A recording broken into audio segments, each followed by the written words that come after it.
Sa isang bansang puno ng ingay ng politika at kontrobersya, sino ang nagsasabi ng totoo? Sino ang nasa panig ng bayan? Welcome to Bayang Pinas, ang news channel na hindi takot maglatag ng katotohanan. Dito, pinag-uusapan natin ang mga isyong may kinalaman sa kinabukasan mo, politika, pamahalaan at ang tunay na kalagayan ng ating bansa. Hindi kami bayad, hindi kami bulag. Sa Bayang Pinas, ang boses ng mamamayan ang tunay na headline. Kaya kung sawang-sawa ka na sa mga baluktot na impormasyon at scripted na kwento, dito ka na. Dito sa Bayang Pinas, tayo ang bantay at boses ng bayan. Kung gusto mong manatiling mulat at informed, don't forget to like, share, and most importantly, subscribe dahil sa panahon ngayon, ang kaalaman ay kapangyarihan.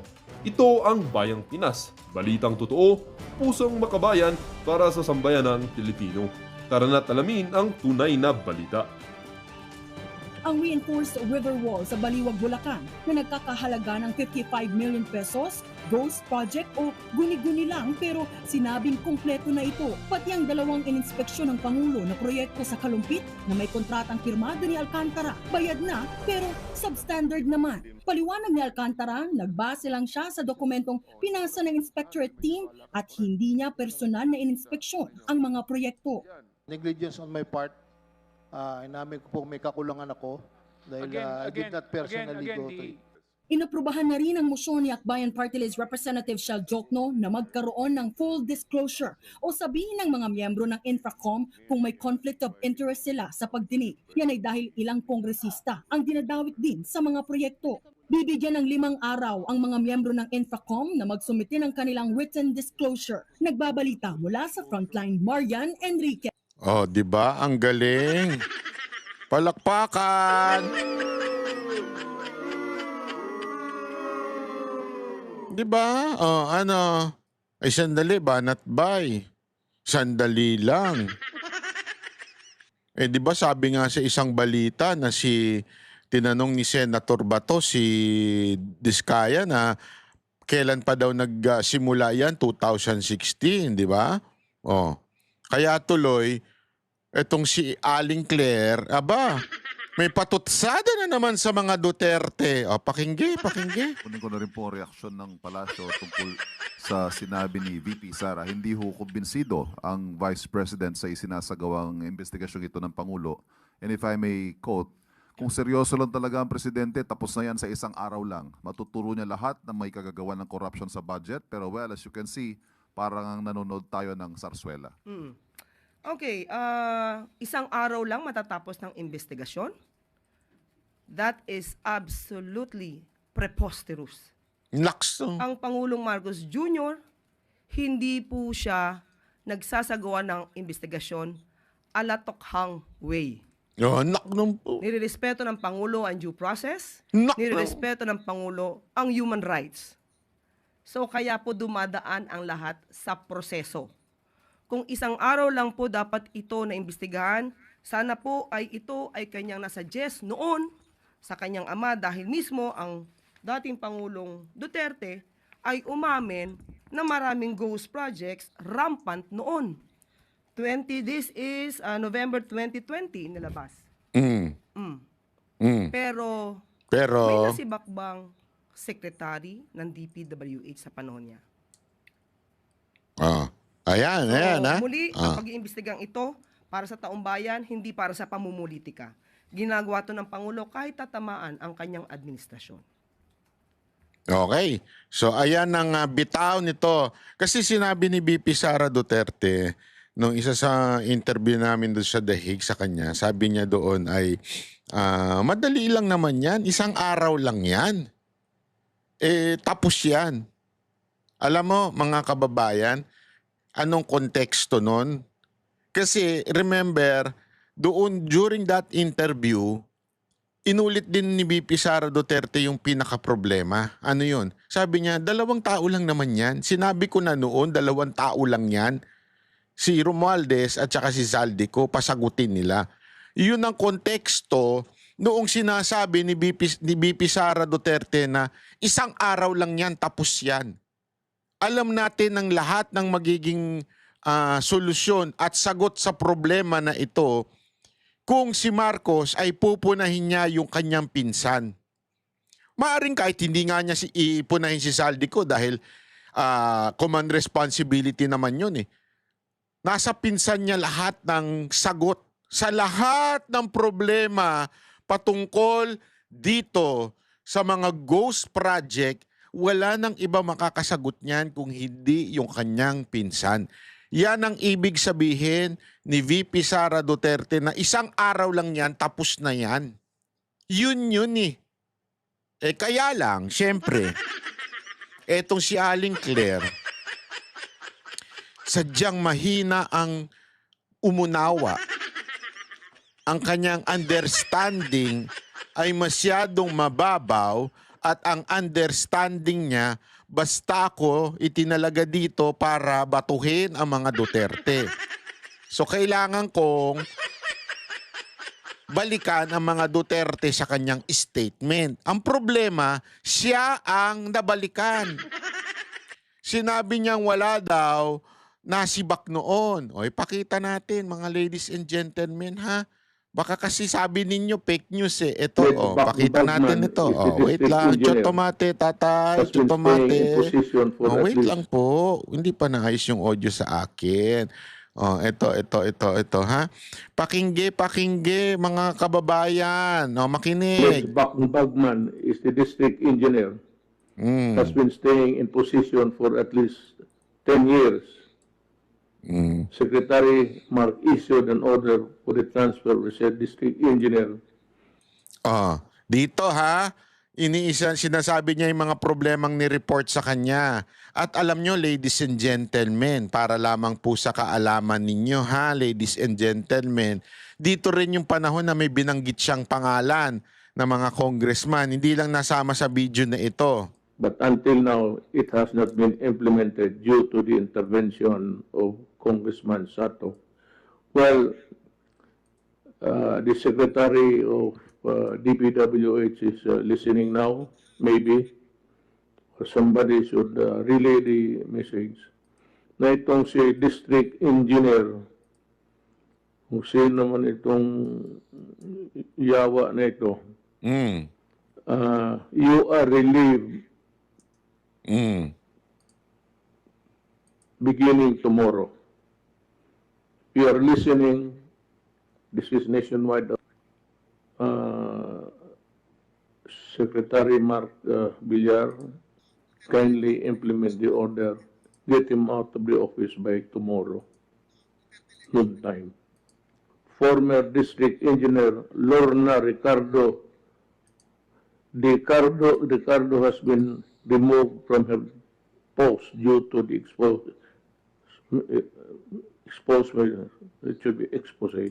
made by Commissioner Greco Belica regarding the involvement de Ricardo in corruption activities being perpetrated in your province. You are to report tomorrow to the office of the Secretary. You are relieved. Marlene Ingolio, District Engineer, pati si District Engineer, kaya pala sabi ko, sige ako basa District Engineer, pala itong yawa na ito. District Engineer. Alam mo, may parte sa akin na na nalulungkot habang naririnig ko si tatay ng ganito. Walang biro. Kasi ito yung hinahanap nating kind of leader eh.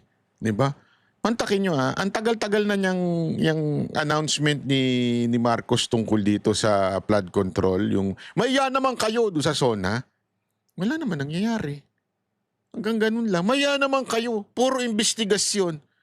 Meron nga nagsabi sa akin eh, galit na galit. Ano ba? Investigasyon na naman, hearing na naman, wala naman nangyayari, wala namang nakukulong. Honestly although sabi ko nga, simula pa lang si Marcoleta. Kaya nga, alam mo, Senator Marcoleta, wag ka sanang wag ka sanang matulad dun sa iba. Sana lang ako, I'm really hopeful sa'yo kasi iba ka dumiskarte. I'm really hopeful sa'yo. Pero sana hindi lang mauwi sa hearing ito. Mauwi rin, kasi una, frustrated na nga sila kasi kitang-kita nyo na nagsisinungaling yung mga kontraktor. Noong una pa lang, dapat sana kinulong nyo na. Kinontempt nyo na. Hindi nga kayo sinasagot na maayos. Sana kinontempt nyo na. Kaya lang, nabitin, di ba? Inano pa nga ni Estrada. Wala nabitin ng lahat ng mga Pilipino na supposedly sana meron kami makitang managot. Kahit man lang makaganti man lang ng pagkakulong sa Senado. Kaya lang wala. Siguro you have a better reason why. Ganon ang sitwasyon. And I still trust the kind of leadership na meron ka dyan sa Senate hearing na yan.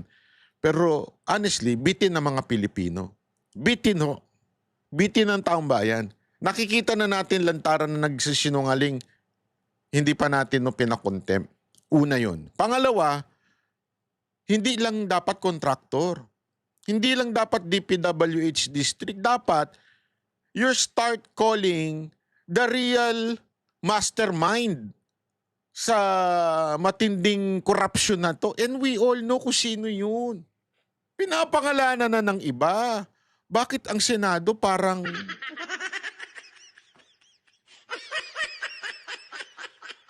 Sorry ha, kasi hinahanap natin yung ganitong klaseng leadership hindi takot. Yung ganitong klaseng leadership, pag sabing pangalanan. Dito may pinangalanan na congressman si Pangulong Duterte, naalala ko ito, bakit? Sabi pa nga niya, kaibigan ito ng anak ko Naalala ko yun Di Binadera, Ramon de Vera, pati Marim, you are relieved and report to your secretary by tomorrow. Ito po yung sinasabi ni Aling Claire na wala daw bang nasisante. Ito marami ho. Mag-research ka na minsan, Aling Claire, hindi lang yung basta ka lang makapo na kay BP. May kursunada ka ba kay BP Sara Duterte? Why are you so obsessed on BP Sara Duterte? Aling Claire. Ito District Engineer Ana Lee Manzano, Misamis Occidental, First District, First Engineering District. And District Engineer Caroline Abinales, OIC, Misamis Occidental, Second District Engineering Office. You are relieved, ma'am. Tomorrow, District Engineer Edeta Babaran, Isabela 3rd District Engineering Office. District Engineer Edmundo de Luna, Isabela 4th District Engineering Office. District Engineer Ireneo Galato, Benguet 1st District Engineering Office. District Engineer Romelda A. Bagasan, Benguet Engineering Office. Itong mga engineer na I mentioned, just for good measure, they're the same. I do not condemn you. I give you the presumption of innocence, just like the congressman. It so happens that your name was cropped up during an investigation. Binanggit niya si Congressman Yap. Nakita niyo? Narinig niyo yun? I do not condemn you, but you are investigated. Bibigyan ko kayo ng context kung saan nanggaling itong dokumento na to. No, I would like to ask Secretary Villar to give me the list of all district engineers and the districts they are assigned all over the country. I will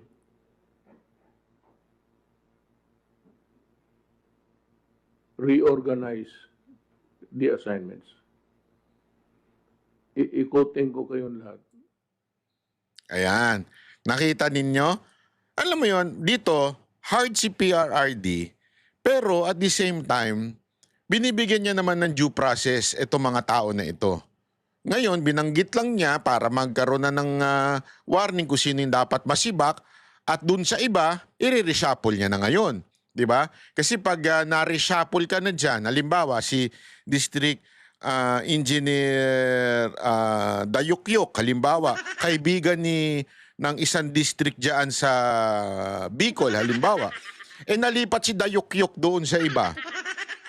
So, bago na ngayon yung sa district ng engineer ng Bicol, hindi na siguro makukuntsaba yun, di ba? Kahit pa paano, delicates ngayon yun kung sino yung lalapit sa kanya.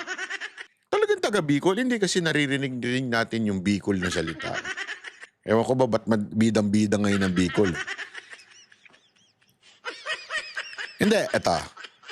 Sasabihin ninyo, sandali, banat bay, ang usapan yung sekretary.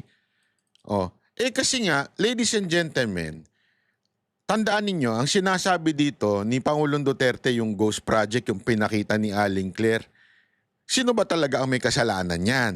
Binanggit na niya yung mga district engineer. Pinabayaan ba yan? Hindi naman po eh. Ito, papakita ko sa inyo itong mga ginawa ni Secretary Mark. Ayan, nag-inspect na siya. Yan, kita ninyo. 2016 pa lang, kauupo pa lang ni PRRD niyan. In-inspect niya na. At sinabi niya dito, happy that we met the September 30 deadline. So, ibig sabihin, galing pa ho ito noong September 2015. Malamang. Pero, inabot pa rin nila yung deadline. Di ba? Ito naman, 2021. Ito po ay kasagsagan ng lockdown sa pagkakaalam ko dahil 2021 po ito kaya nga nakamas pa sila eh. And yet, nag-i-inspect si Mark Villar. Di ba? Ito naman, with the completion of the Quezon Avenue Flood Control and Road Project from Timog to Scout Albano. Ito, tinitingnan niya. Di ba? Ito pa. Para lang sa kaalaman ninyo. Ayan, 2020 naman. Flood control, in-inspect din. Ito naman, pinakita rin yan. Yan yung yan yung balita. Ito yun eh, yan. Okay? Ayan yun. Ito naman, sa Pangasinan. Ito naman yung video na yan, picture na yan. At ito, sabi nga nito, ito yung sa the President instruction were clear from the onset. Finish as many bill project as possible in the soonest possible time. Whoever gets the credit, it's none of our business. 5 years after since PRRD assumed position, DPW's Undersecretary has completed. Ayan. So nagtatrabaho po yung ating DPWH Secretary noon. Kaya hindi naman siya sinibak noon. 'Di ba? Aling Claire, hindi mo kasi alam 'yan. Mag-Google ka kasi. Ang problema sa iyo, basta ka lang makapuna. Hindi ka talaga nag-Google. Hindi ka mag-research. Na alam mo, lahat 'yan, alam ko sinasagmit 'yan sa PCOO nung panahon na 'yun eh. So, nandiyan lang 'yan. Maghanap ka naman.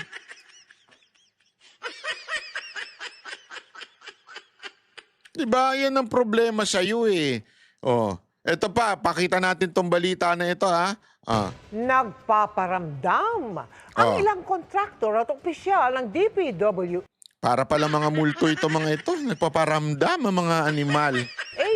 Na interesado silang tumestigo kaugnay sa umano'y mga anomalya sa flood control projects. Nako! Ayon po yan kay Senator Rodante Marcoleta. Nako! Patay tayo dyan.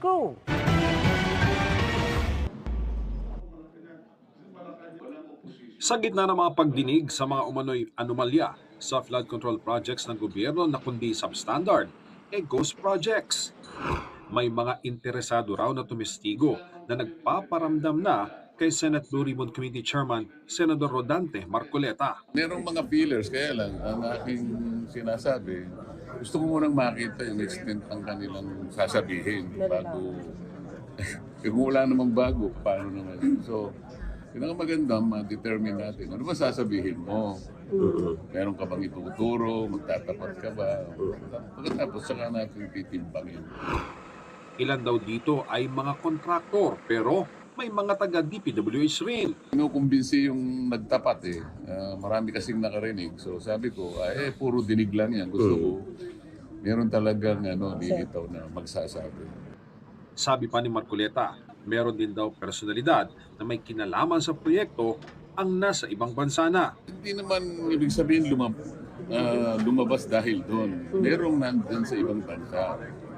Malay mo, baka umuwi naman sila. Hindi ko naman sinabi na nagtago. Kusang tumakas. Hindi. Kasi sa impormasyon na hinahanap nga kung present sila, may nagsasabing nasa ibang bansa. Yun lang. Sa Lunes ang susunod na pagdinig ng komite ukol sa mga flood control project.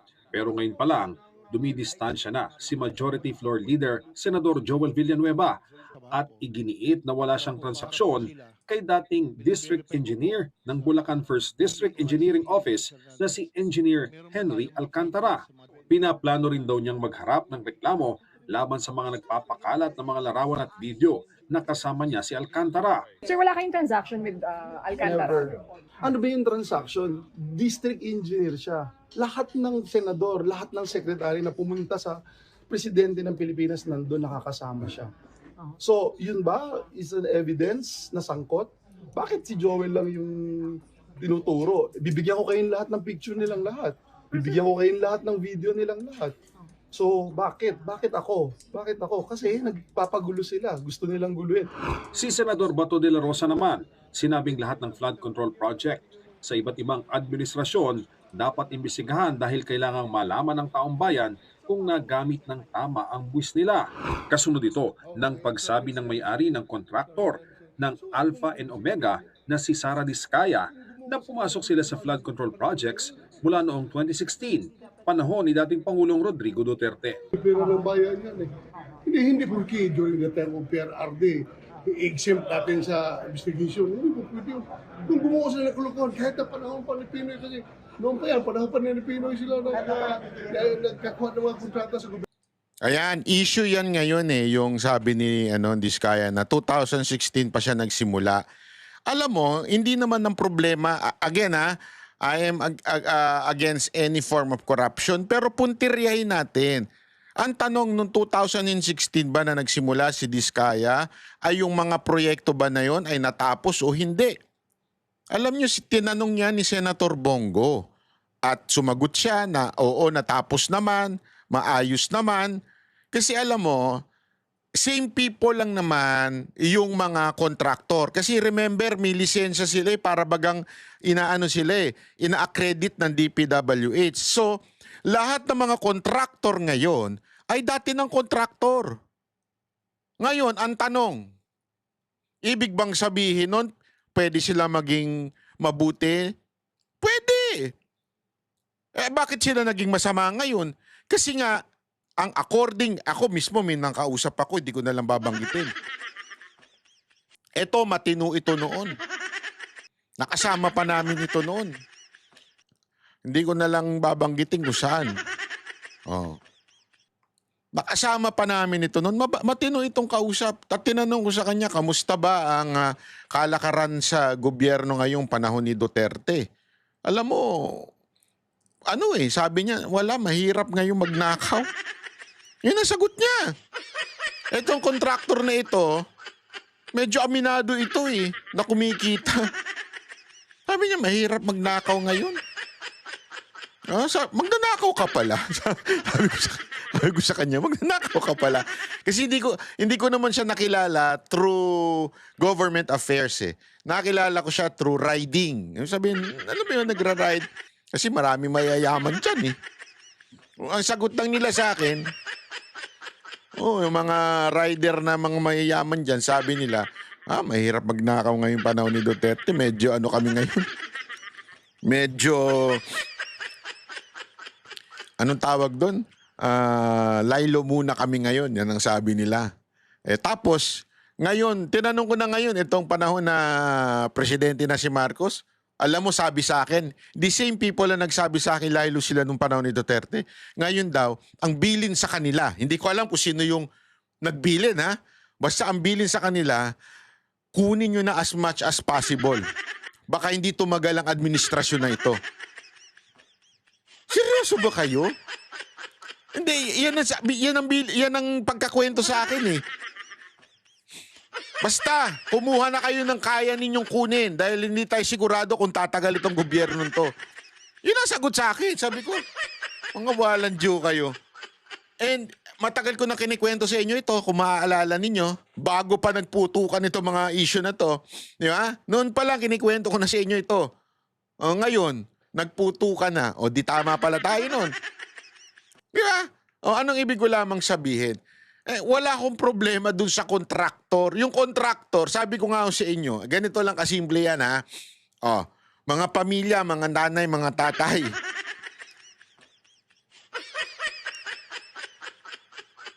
Alagaan ninyo ang mga anak ninyong babae. Palakihin ninyo ng tama. Huwag kayong nag-aaway kayong mga mag-asawa at siguraduhin nyo may oras kayo sa anak ninyo. Okay? Bakit kanyo? Huwag nyo sisisihin yung anak ninyo kung makakuha ng isang inutil, babaero, fuckboy, na boyfriend, na namamakla, o masamang boyfriend, na nananakit. Alam mo, huwag nyo sisihin sila. Kasi, totoo to ha, kung matino kayong nagpalaki ng anak, hindi kukuha ng ganyan yan. Manat bay, ang gulo ng analogy mo ha. Ganito lang kasimple huya mga kababayan. Simpleng-simple lang sasabihin ko sa inyo. Okay, Sandel, tanggalin mo na si Bato dyan, nakatulog na. Simpleng-simple lang ito. Kasi ang mga fuckboy, ang mga tarantadong mga lalaki, mga mananakit na lalaki, nananakit na lalaki, kalat talaga yan. Para silang demonyo naghahanap. Sino ang mamamanyak namin? Sino ang pwede naming isama sa listahan namin ng one night stand? Ganyan sila yung mga lalaki. Walang biro. High school pa lang, pinag-aralan nila kung paano mambola ng babae. Hanggang pagtanda nila, nagpaparamihan na yung mga magkakaibigan. Ngayon, ano ibig ko sabihin? Parang ganyan ng itong mga ano natin sa ating gobyerno, itong mga DPWH natin. Mga ano yan. Pero kung matino ang babae, dahil pinalaki ng matinong magulang yung babae, mahihirapan yung lalaki manggago o mahulog niya itong babaeng matino. Bakit? Pinalaki ng tama ng magulang eh. So ganun din po yung DPWH, yung ating mga kongresista, yung ating gobyerno, kung matino ang nasa ibabaw. Kung matino ang presidente, kung matino ang mga masasabi natin anti-corruption na galamay ng ating presidente, kung matino yan, etong mga tarantado sa baba, hindi makakapagnakaw ng ganyang kalaki. Oo, syempre hindi mo maiiwasan, meron pa rin makakalusot. Hindi naman natin sinabing perpekto nung panahon ni Duterte. May nakakalusot pa rin syempre nun, pero hindi ganito kagarapal. Yan ang katotohanan. Kung may kamay na bakal itong presidente natin, hindi makakalusot yung mga ganito kagarapal. Mantakin mo, paano? Sabi ko nga ako sa inyo the mere fact yung ginawa nila sa PhilHealth, paano nakalusot yun? Remember, sa huli, ang pipirma ay ang presidente ng pagdating sa budget. So kung i-veto mo yung mga insertion, yung ano ba insertion? Yun yung tinanggal sa kabila, inilipat dito sa project sa DPWH. Ano ang nanakawin kung walang pera? Tama, mali.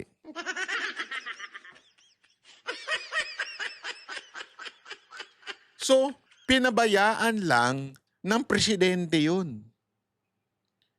Pinabayaan, matanggal yung budget sa PhilHealth, pinabayaan, ilobo yung budget sa DPWH, pinabayaan yung sa ayuda, pinabayaan lahat yan. Kaya nagkakaganito bayan natin. So wag na tayong tumingin sa kaliwa o sa kanan. Nandun sa ibabaw ang problema. Yan ang totoo. Tingin kayo, hanap ng kontraktor, hanap kayo ng hanap ng DPWH. Putang ina, kanino ba nanggaling ang pera? Saan ba nanggaling yung perang nanakawin? Nagigets nyo ba? I mean, kung walang pera, walang nanakawin. Paano nagkaroon ng pera? Sino naglagay ng pera? Sino nag-alat ng pera doon? Sagutin nyo ako. Kaya isang araw, kayang solusyonan ni Marcos yan kung gusto niya. Tama si VP Sara Duterte, isang araw lang yan, kayang-kaya niya solusyonan yan.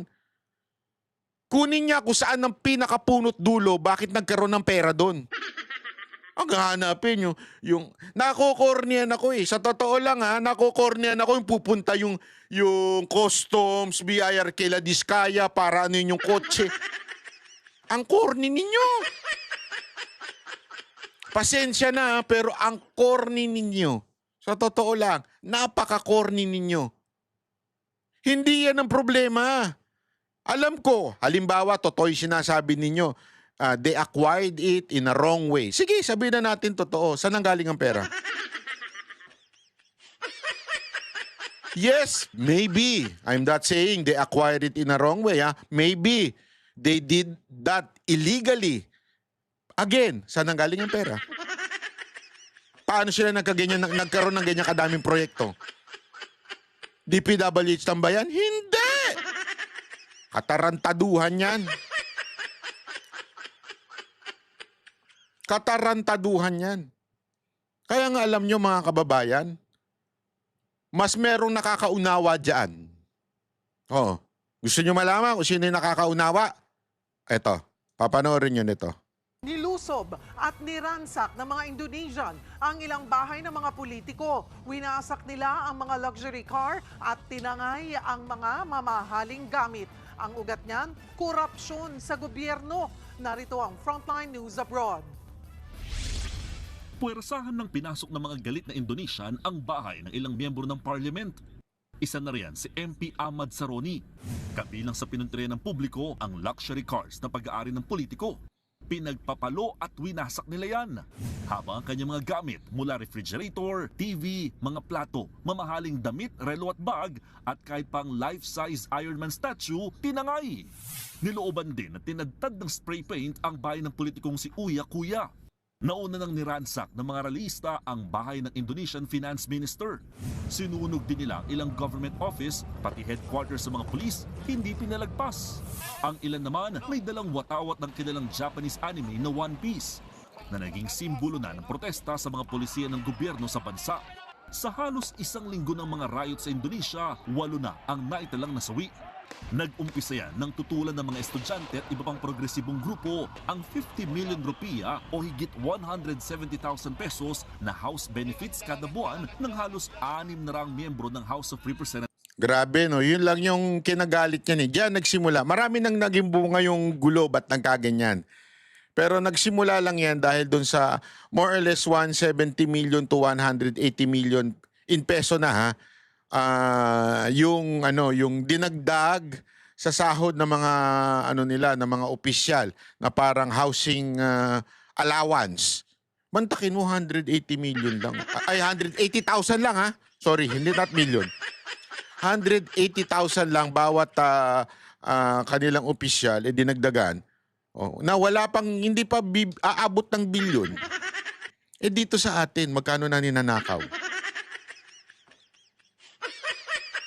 Mahigit milyon-milyon, bilyon-bilyon, trilyon na ang ninanakaw. Nga pa rin tayo. So ibig mo ba sabihin ba kailangan tayong umaklas? Hindi. Hindi ko sinasabi yan. Ang sinasabi ko simple lang. Ano ang nasa ating konstitusyon? Yun ang ating sundin. We have the right to protest. Meron tayong karapatan mag-assemble at magkita-kita para ipaglaban at marinig ang boses natin.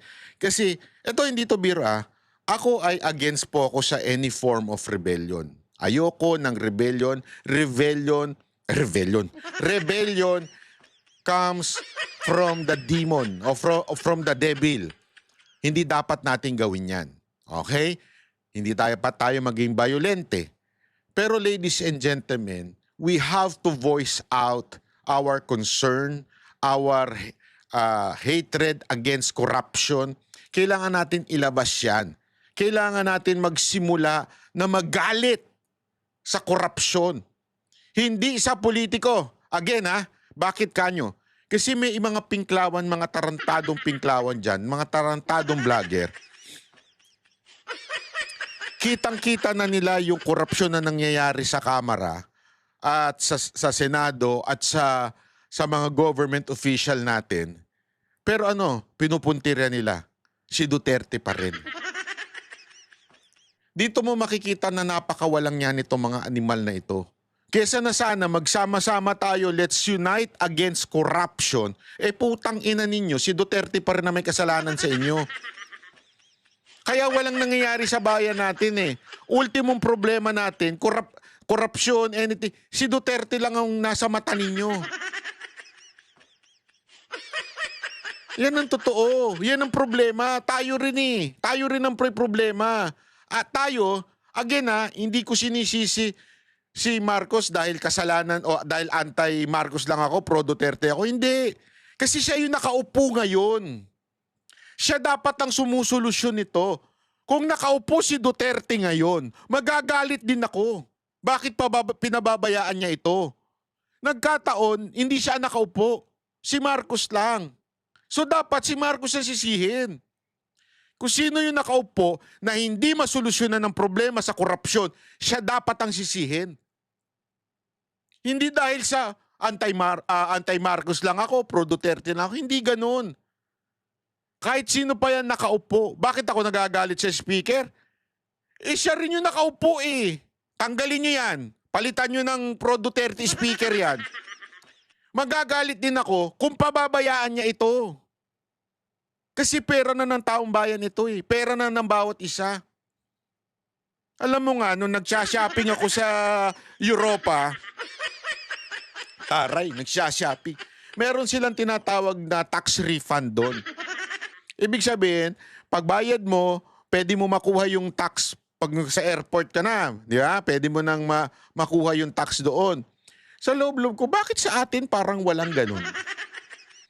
Hindi totoo, parang walang ganun, di ba?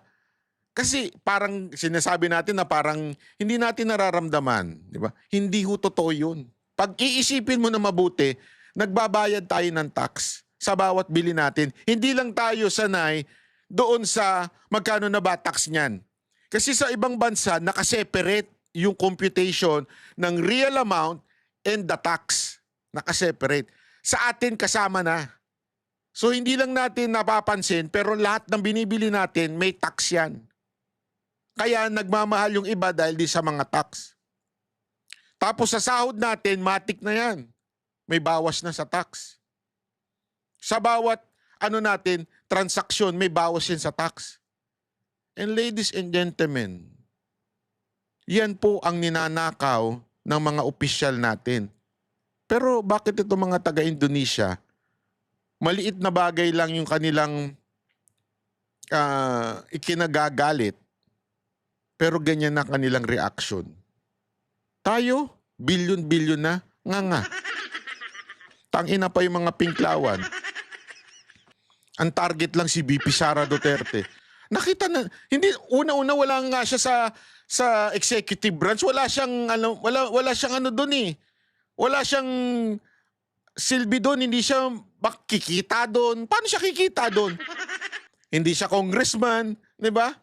And yet, ang pinipilit nyo pa rin palabasin, Duterte may kasalanan sa lahat na ito.